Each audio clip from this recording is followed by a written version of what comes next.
Septiembre de 1944, en algún lugar de Francia, 3 semanas después de la ruptura aliada de Normandía. Carl Becker, de 20 años, estaba agachado en una zanja fangosa, junto a lo que quedaba de su unidad de Panzer granaderos, escuchando los tanques Sherman estadounidenses acercarse. A su alrededor, 11 soldados más, la mayoría adolescentes, esperaban con el agotamiento de ojos hundidos de hombres que habían estado retrocediendo durante 3 semanas seguidas. La orden había sido clara: mantener este cruce hasta el anochecer, pero el comandante había desaparecido 2 días antes, y el primer Sherman ya estaba doblando la curva. El Karabiner 98 de Karl se sentía inútil en sus manos temblorosas. Cuando Franz, de 17 años, levantó su Panzerfaust, Karl lo bajó suavemente. «Incluso si le das, hay 3 más atrás, y nos matarán a todos». Karl se puso de pie lentamente, manos sobre la cabeza, rifle colgando de su correa. Los demás lo siguieron. Los soldados estadounidenses se acercaron con armas levantadas pero sin disparar. Un sargento con ojos cansados se acercó. Tomó el rifle de Karl y sacó una barra de chocolate de su bolsillo. Karl la miró como una alucinación. No había visto chocolate real en 2 años. El sargento se la puso en la mano con una expresión que podría haber sido piedad o simple decencia humana. El procesamiento ocurrió rápidamente. Los cargaron en camiones con cientos de otros prisioneros. Los llevaron a puntos de recolección. Les dieron raciones K estadounidenses y les preguntaron 3 palabras una y otra vez: nombre, rango, número de serie. 3 días después, Karl estaba en un barco Liberty rumbo a Inglaterra. El viaje de 4 días trajo conversaciones susurradas sobre lo que les esperaba. La propaganda alemana prometía brutales campos de prisioneros británicos, hambre, ejecución, pero la comida en el barco era adecuada y los guardias no eran crueles. La realidad y la propaganda estaban divergiendo de maneras que hicieron que Karl cuestionara todo lo que le habían enseñado. Los muelles de Southampton aparecieron a través de la niebla de octubre.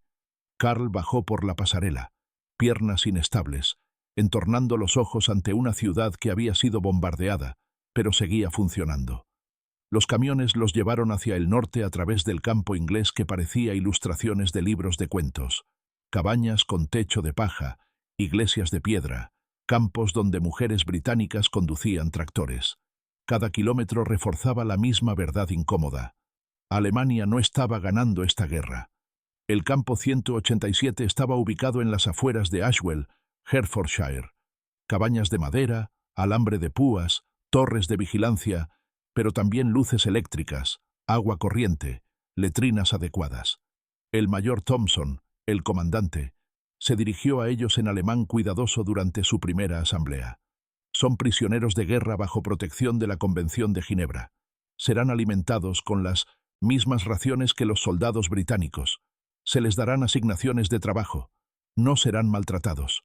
Karl escuchó con escepticismo nacido de 4 años de promesas rotas, pero esa noche el comedor sirvió estofado con carne real, pan de verdad, papas hervidas, té con leche y azúcar. Karl miró porciones que habrían alimentado a 3 soldados en su antigua unidad. A su alrededor, los hombres comieron en silencio atónito. Noviembre trajo asignaciones de trabajo. Karl y otros 30 fueron llevados en camión a granjas locales donde la escasez de mano de obra se había vuelto crítica. Su primera asignación fue Ashwell Farm, 150 acres dirigidos por Thomas Harley, un veterano de la Gran Guerra con una pierna mala y opiniones definidas. «Las papas necesitan cosecharse antes de las heladas», anunció Hartley, haciendo gestos con su bastón. El trabajo era agotador: cavar, tirar, recoger, cargar. Las manos de Karl se ampollaron en horas, pero había algo meditativo en el ritmo. Alrededor del mediodía, Margaret Hartley apareció con sándwiches, té y manzanas. «Están trabajando, Tom», dijo con firmeza. «Los hombres que trabajan deben ser alimentados. Mi nieto está con las fuerzas de Montgomery en Alemania», dijo Hartley a través de Albert, el traductor. «Pienso en él todos los días. Luego ustedes aparecen comiendo los sándwiches de mi esposa». Karl encontró su mirada. «Tengo una madre y una hermana en Dresde. No he sabido de ellas en 8 meses. Yo también pienso en ellas». La expresión de Hartley cambió. Asintió una vez y luego se alejó, Pero al día siguiente los sándwiches aparecieron de nuevo. Diciembre trajo la rutina que definiría 2 años. Trabajo 6 días a la semana. Diferentes tareas siguiendo las estaciones agrícolas. Las noches en el programa educativo del campo. Clases de inglés impartidas por la señorita Elizabeth Pitton, una maestra de escuela del pueblo cuya paciencia parecía infinita. La Navidad de 1944 trajo regulaciones de confraternización relajadas. Los prisioneros que se portaban bien podían aceptar invitaciones a hogares británicos. Cuando los Hartley invitaron a Carl, aceptó antes de que la duda pudiera detenerlo. El día de Navidad, Carl caminó a Ashwell Farm con Albert, quien había dejado de llevar su rifle semanas atrás. Dentro, la mesa estaba puesta para 7 personas. Dijeron la gracia agradeciendo a Dios por la paz en la tierra con ironía punzante. Luego Margaret sirvió pollo asado, y Carl se encontró cenando la Navidad con personas a quienes 6 meses antes había sido entrenado para matar. La primavera de 1945 trajo noticias que cambiaron todo. En abril, las fuerzas aliadas descubrieron los campos de concentración. El comandante ordenó a todos los prisioneros ver el metraje documental. Carl se sentó en el comedor convertido viendo imágenes que su mente se negaba a aceptar. Montañas de cadáveres, esqueletos vivientes, crematorios diseñados para la eficiencia. Pensó en las familias judías de su calle en Dresde que desaparecieron en 1938 y 1939. Había tenido 11, 12, 13 años. No había hecho preguntas. Mayo trajo la rendición de Alemania y un extraño limbo. La guerra había terminado, pero la repatriación no comenzó. Las cartas de casa se volvieron menos frecuentes y más perturbadoras. La carta de su madre de octubre de 1946 llegó a través de canales de la Cruz Roja. Estaba viva, viviendo en el sótano de su edificio bombardeado, sobreviviendo con raciones soviéticas. María seguía desaparecida, presumiblemente muerta en el bombardeo de febrero de 1945. Dresde ahora estaba ocupada por los soviéticos. «No vuelvas», escribió. «Estás más seguro donde estás. Quédate en Inglaterra si te lo permiten. Construye una vida allí». Septiembre de 1946 trajo el anuncio.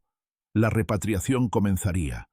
El gobierno británico, desesperado por mano de obra agrícola, anunció un programa que permitía a los prisioneros darse de baja voluntariamente y permanecer como trabajadores civiles.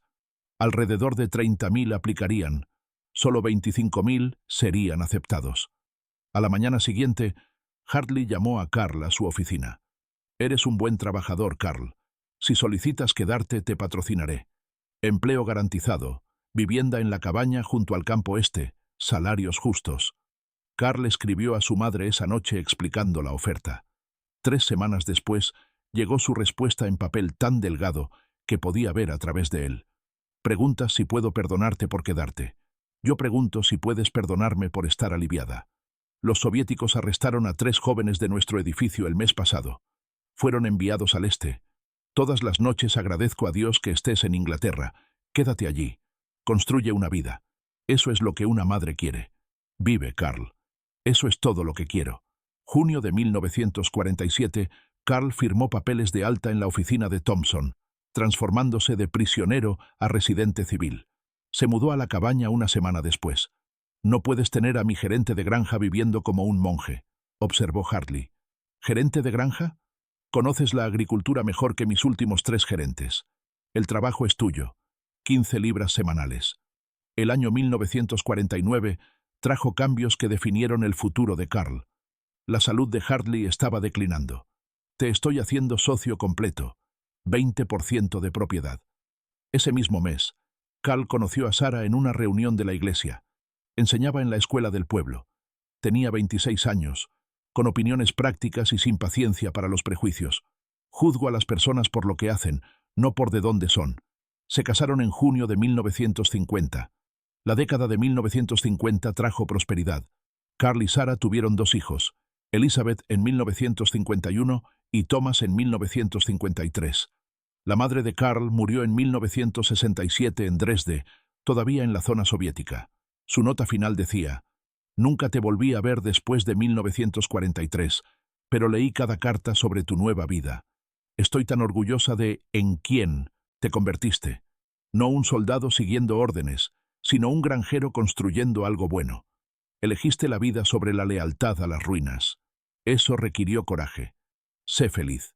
Carl Becker murió en 2003 a los 79 años, pacíficamente en Ashwell Farm, rodeado de hijos y nietos. En su funeral, su hijo Thomas habló sobre un hombre que había llegado como prisionero y se convirtió en el granjero más respetado del pueblo.